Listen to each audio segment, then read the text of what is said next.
It only took 10 years, but Mount and Blade 2 Bannerlord was finally released. Bannerlord has been one of my favorite games for a while now, and I've been meaning to make a video on it for a couple of weeks. Bannerlord, in its simplest form, is a medieval sandbox game where you can do whatever you want and it's set in a medieval setting. This game can also be very easily modded, but I'll get to that later in the video. Bannerlord takes place on Walmart brand Europe, also known as Calradia, situated above Dollar Store Africa, also known as the Nahasha Desert in-game, and is connected to a bunch of steps out east. The game is based on the medieval policy known as feudalism, where there's no standing army in a kingdom, rather individual lords of said kingdom hold their own armies while serving for the kingdom. Speaking of kingdoms, there are 8 different kingdoms in-game. They each have their own lore and story, but play basically the exact same way, except for troop trees and cultures. My personal favorite kingdom is the Botanians, based on forest barbarians, mainly because they have a 50% chance of winning the game and the other 50% chance of being the first faction completely eliminated. They also have very funny looking lords. When you start a new campaign, you'll be met by lore, but after that you'll get to choose your character's culture. Will you either be a British person, a Viking, a barbarian who only wants to see the world burn, the definition of a capitalist or I'm only here for money, a member of a hollow shell of society, also known as a French person, or a member of the Mongolian horde? After that, you get to choose how your character looks, and let me tell you, this game has a lot of options. You can either make your character look like Prince Charming, or you can make it look like Mark Davis. Once you spend 20 minutes customizing things that you won't see because you wear armor in-game, you can customize your character's backstory. This is where you choose your character's strengths and not really weaknesses. Will you be a basic bitch and make yourself a horse archer, or will you rather go for the I want to become suicidal speedrun and specialize in crossbow or throwing weapons? After that, you choose your difficulty settings and you're off. Now that you are ready to begin your adventure, you will quickly realize the worst part of this game: having to remember to feed yourself. So make sure before you go recruit a bunch of soldiers into your warband, you buy yourself 5 sacks of grain so you prevent starvation for everyone around you.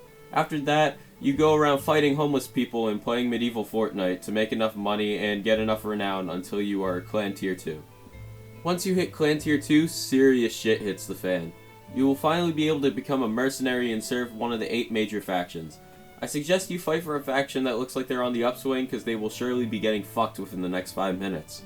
After multiple hours of hopping from kingdom to kingdom as a mercenary, once you reach Clan Tier 3, you will be able to join a kingdom as a vassal. Make sure you first join the kingdom that you want to serve as a vassal as a mercenary, and let all of your influence get converted to money, as you're going to need whatever money you can get when you have a company of 150 sweaty men in your warband. Make sure you also have companions that can be used as a quartermaster or a surgeon before joining a kingdom, because you're going to need all the help that you can get. After joining a kingdom as a vassal, depending on how you want to play the game, you can wait for the ruler to grant you a fief, and then either leave the kingdom to form your own kingdom, or just help the kingdom you join conquer all of Calradia. Whatever you choose, prepare for hours and hours of grinding and doing slightly repetitive battles until you've completely conquered the continent. If you don't get enough joy by yelling obscenities at NPCs after they crush you with 200 cavalry units, Bannerlord does have a multiplayer mode to it. Unfortunately, I have never played it, so I cannot tell you how shit or toxic it is. Something I can tell you about is the modded parts of Bannerlord. Tailworlds, the developers behind Bannerlord, made the game easily moddable.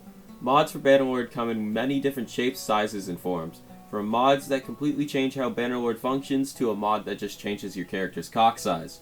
I will say, after I use some mods, I will never be going back to vanilla Bannerlord ever again.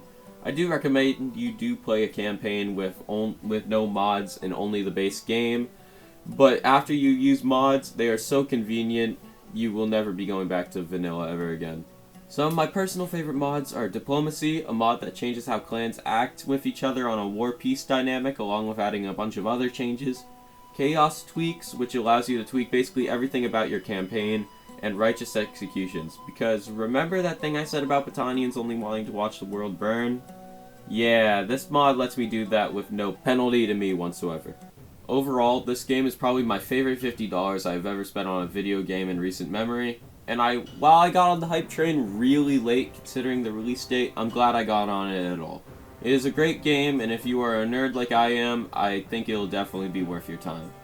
But yeah, that's all I have for you guys today. Hope you guys enjoyed my first ever sort of review of a game, and I will catch you guys later. Peace.